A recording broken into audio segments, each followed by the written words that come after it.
তাহলে নবী হিসেবে যদি আল্লাহ রাসূলকে মানতে হয়, তাহলে মদিনার সনদের মতো পৃথিবীতে যেখানে মুসলমানরা বসবাস করে তাদের রাষ্ট্র ব্যবস্থায় মদিনার সনদের অনুকূলে অনুরূপ একটি রাষ্ট্র ব্যবস্থা, একটি সংবিধান রচনা করার জন্য আমাদের লড়াই করা উচিত কিনা বলেন?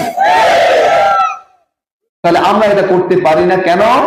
কারণ আমরা এই জায়গায় তাকে নবী মানতে রাজি না।